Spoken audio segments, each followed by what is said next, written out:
Ons gesels oor vreugde in geestelike refleksie wat ons help floreer.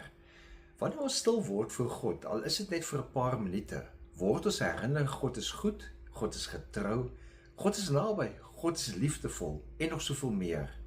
En hierdie klein oomblikke van refleksie word soos heilige asemteë.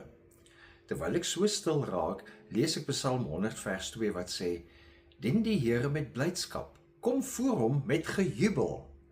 Dis 'n lofpsalm wat die volk oproep om God met vreugde te dien. En volgens die digter is aanbidding 'n vreugdevolle reaksie op God se trou, God se goedheid, God se nabyheid. En die psalm herinner ons dat ware blydskap nie uit omstandighede uitvloei nie, maar uit ons verhouding met God. So word geestelike refleksie nie 'n plig of 'n gewoontehandeling nie. Dis 'n oomblik van vreugde, van herstel, van herfokus. Positiewe sielkunde bevestig dat klein doelbewuste oomblikke van dankbaarheid en betekenisvolle refleksie versterk ons emosionele welstand.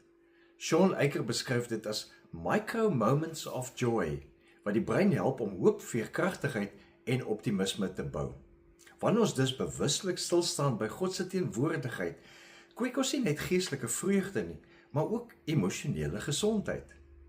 Ek ontvang vanoggend 'n WhatsApp van een van ons inspirasiegroep video mense. En dis vanoggend 3 geskryf. Haar woorde dra die rou eerlikheid van iemand wat deur 'n donker dal stap met 'n hartkondisie. Sy het gevoel haar onafhanklikheid en liefde verstap is vir 'n tyd lank van haar weggeneem. Haar liggaam is broos, haar toekoms onseker. En tog, in die stil ure van die nag, toe sy gevoel het sy sak weg, het sy 'n eenvoudige gebed gebid: Here, vul my met vreugde. En God het geantwoord, nie met 'n groot wonder nie, maar met 'n teksvers. Psalm 37 vers 4 sê sy, en sy beskryf hoe haar vreugde onmiddellik teruggekeer het. Dis die krag van geestelike refleksie. 'n Woord, 'n gebed, 'n oomblik, en die siel vind weer asem, want jy is aan die bron van vreugde, God self, gekoppel. Leef geïnspireerd.